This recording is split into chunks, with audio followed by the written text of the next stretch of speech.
నామానికి వందనాలండి. అయ్యగారికి నా ప్రత్యేక వందనాలండి. పోయిన సంవత్సరం జనవరి 2వ తారీఖునండి నా జీవితంలో దేవుడు గొప్ప అద్భుతం చేశాడండి. నేను మస్కట్లో ఉంటానండి. ప్రతిరోజు సత్యవాక్య కుటుంబం ప్రతిరోజు వాక్యంతో మమ్మల్ని పలకరిస్తారు, ఆదరిస్తారు, మాతో మాట్లాడతారు. గొప్ప వాక్య పరిచర్యలు నడిపిస్తున్న అన్నగారికి ప్రత్యేక వందనాలు. నా జీవితంలో దేవుడు గొప్ప సాక్ష్యం ఏంటంటేనండి, నేను జనవరి 2వ తారీఖున పోయిన సంవత్సరం ఆ కిచెన్ క్లీన్ చేద్దామని చేస్తూ ఉండగానే ఈ వైపర్తో నీళ్ళు అవుతూ పడిపోయానండి.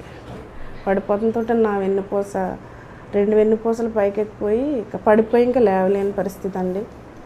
చాలా భయంకరమైన పరిస్థితి అండి. హాస్పిటల్కి తీసుకెళ్తే 2 నెలలు బెడ్ రెస్ట్ అన్నారండి. తీసుకొచ్చి కూర్చోబెట్టారు. నేను లేవలేనండి, కదలలేనండి.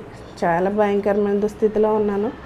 ఇక్కడ కూర్చున్న కాడ నుంచి ఈ టేబుల్ లోపల అయ్యగారు ఇచ్చిన తైలం ఉందండి. తీసుకుని ఇలా వెన్నుపోసుకు రాసుకుంటూ ఏడుస్తూ, ప్రభా నువ్వు తప్ప నాకు ఇంకెవరు లేరు, ఈ రాత్రికాల సమయంలో నన్ను ఒకసారి జ్ఞాపకం చేసుకుని అయినా నీ సన్నిధిలో సాక్షిగా నిలబెట్టుకో తండ్రి.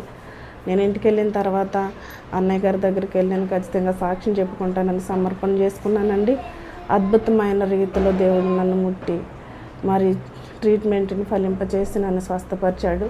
ఇప్పుడు నేను 2 సంవత్సరాలు పూర్తి చేసుకుని ఇండియాకి వచ్చానండి.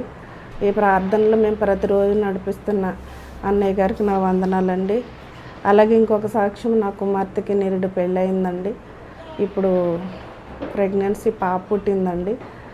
దేవుడు ఆ తల్లి బిడ్డలను కూడా దీవించి ఆశీర్వదించలాగిన అన్నయ్య గారు మీరు అందరూ ప్రార్థన చేయండి. ఈ చిన్న సాక్ష్యం దేవుడు దీవించును గాక.